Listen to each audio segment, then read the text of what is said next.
സുഖാണെന്ന് വിശ്വസിക്കുന്നു. പുതിയൊരു വീഡിയോയിലേക്ക് എല്ലാവർക്കും സ്വാഗതം. രാജ്യത്തിൻ്റെ 75ാം സ്വാതന്ത്ര്യ ദിനമാണ് നമ്മൾ ആഘോഷിക്കാൻ വേണ്ടിയിരിക്കുന്നത്. ഈ ഒരു മാസത്തിൽ റേഷൻ കാർഡുള്ള ആളുകൾക്ക് വൻ നേട്ടങ്ങളാണ് വരാൻ വേണ്ടിയിട്ട് പോകുന്നത്. ഓഗസ്റ്റ് മാസത്തിൽ നിരവധി നേട്ടങ്ങൾ എന്ന് പറയുന്നത് നമ്മുടെ സംസ്ഥാനത്ത് സ്റ്റോറുകളുടെ ഉദ്ഘാടനം കഴിയുകയാണ്. അതായത് നവീകരിച്ച റേഷൻ കടകളുടെ പേര് മാറ്റിയിട്ട് കേരള സ്റ്റോറുകൾ ആക്കുകയാണ്. ഇത് സംസ്ഥാനത്തിൻ്റെ എല്ലാ ജില്ലകളിലും ഏറ്റവും കുറഞ്ഞത് ഒരു ജില്ലയിൽ 4 സ്റ്റോറുകളെങ്കിലും ആദ്യഘട്ടത്തിലുണ്ടാകും.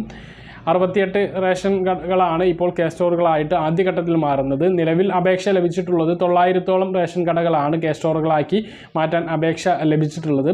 ഇതിലുള്ള നേട്ടങ്ങൾ നമ്മൾ നിരവധി തവണ പറഞ്ഞിട്ടുണ്ട്.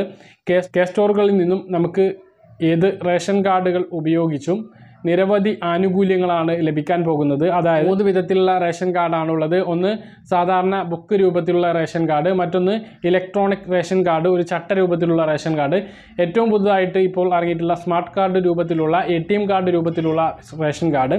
ഇത് ഏത് ഉപയോഗിച്ചാലും ഇതിൽ നിന്ന് സേവനങ്ങൾ ലഭിക്കും. സ്റ്റോറുകളിൽ ഉള്ളത് നമ്മുടെ റേഷൻ വിഹിതങ്ങൾ അത് കൃത്യമായിട്ട് തന്നെ ലഭിക്കും. ഇത് കൂടാതെ സപ്ലൈകോയുടെ സബ്സിഡി സാധനങ്ങൾ റേഷൻ കട വഴി ലഭിക്കും. മിൽമ ഉൽപ്പന്നങ്ങൾ റേഷൻ കട വഴി ലഭിക്കും. അതുപോലെ ATM സൗകര്യം ഉണ്ടാകും. 5000 രൂപ വരെ ആധാർ കാർഡുമായി ലിങ്ക് ചെയ്തിട്ടുള്ള ബാങ്കിൽ നിന്ന് പിൻവലിക്കാൻ കഴിയുന്ന രൂപത്തിലുള്ള ഒരു സൗകര്യവും ഈ സ്റ്റോറുകളിൽ ഒരുക്കിയിട്ടുണ്ട്. ഇത് ഭക്ഷ്യ സേവനങ്ങളും ഇതിലൂടെ ലഭിക്കുന്നതാണ്. അതുപോലെ വെള്ളം ബില്ല്, കറണ്ട് ബില്ല് അടയ്ക്കാനുള്ള സൗകര്യവും കൂടി സ്റ്റോറുകളിൽ ഒരുക്കുന്നതാണ്. ആണ് ഏറ്റവും പ്രധാനപ്പെട്ട ഒരു മാറ്റം ഓഗസ്റ്റ് മാസത്തിൽ വരുന്നത്. നമ്മുടെ സംസ്ഥാനത്ത് വരുന്ന ഏറ്റവും വലിയ ഒരു മാറ്റമാണ് ഇതിലൂടെ. സപ്ലൈകോയുടെ സബ്സിഡി സാധനങ്ങൾ പല ആളുകൾക്കും ലഭിക്കാത്ത ഒരു സ്ഥിതിയുണ്ട്. അതിൽ നിന്നും ഒരു മാറ്റം വരികയാണ്. അതായത് പല സ്ഥലങ്ങളിലും സപ്ലൈകോ മാവേലി സ്റ്റോറുകളൊന്നും ഇല്ലാത്ത ഒരവസ്ഥ. ഉള്ള സപ്ലൈകോ മാവേലി സ്റ്റോറുകളിൽ തന്നെ തിരിമറിയൊക്കെ നടന്ന് കൃത്യമായ സാധനങ്ങളൊന്നും എല്ലാ ആളുകൾക്കും ലഭിക്കാത്ത ഒരു അവസ്ഥ. വെളിച്ചെണ്ണൊന്നും ആർക്കും കാണാൻ തന്നെ കിട്ടാത്ത ഒരവസ്ഥയാണ് നിലവിലുള്ളത്.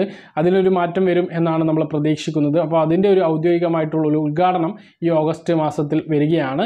മറ്റൊന്ന് നമ്മൾ പ്രതീക്ഷിക്കുന്നത് ഓഗസ്റ്റ് മാസത്തിലാണ് ഒരു ഓണക്കിറ്റ് വരാൻ പോകുന്നത്. ഓണം നമുക്കറിയാം സെപ്റ്റംബർ 7-ാം തീയതി മുതലാണ് ആരംഭിക്കുന്നത്. അപ്പം അതിനു മുമ്പ് തന്നെ ഭക്ഷ്യക്കിറ്റ് വിതരണം ചെയ്ത് പൂർത്തിയാക്കേണ്ടതുണ്ട്.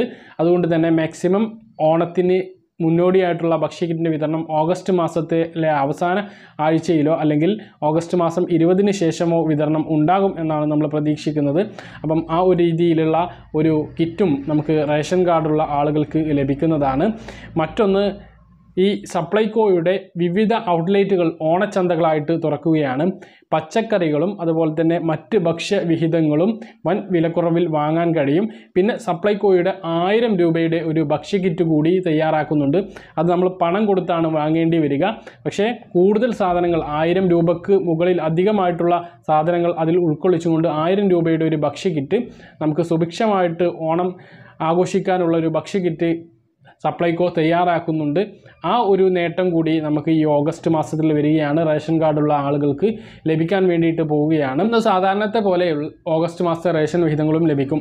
ആ ഓഗസ്റ്റ് മാസത്തെ റേഷൻ വിഹിതങ്ങൾ എന്തെല്ലാം എന്നുള്ളതൊക്കെ നമുക്ക് വരും വീഡിയോകളിൽ പറയാം. അതിനെക്കുറിച്ചുള്ള ഇപ്പോൾ നമ്മൾ പറയുന്നത് ഓഗസ്റ്റ് മാസത്തിൽ റേഷൻ കാർഡുള്ള ആളുകൾക്ക് നിരവധി നേട്ടങ്ങളാണ് ലഭിക്കാൻ പോകുന്നത്. ഒരു അടിപൊളി മാസം തന്നെയാണ് റേഷൻ കാർഡുള്ള ആളുകളെ സംബന്ധിച്ചിടത്തോളം 2022 ഓഗസ്റ്റ് മാസം എന്നുള്ളതാണ്. പറഞ്ഞ കാര്യങ്ങൾ കൃത്യമായിട്ട് മനസ്സിലാകണമെന്ന് കരുതുന്നു. ഇതുപോലുള്ള ഇൻഫർമേഷൻ ലഭിക്കാൻ ചാനൽ സബ്സ്ക്രൈബ് ചെയ്യുക, ബെൽ ഐക്കൺ എനേബിൾ ചെയ്ത് വെക്കുക. മറ്റൊരു വീഡിയോയുമായി നമുക്ക് വീണ്ടും കാണാം. ഇതുവരേക്കും ബൈ.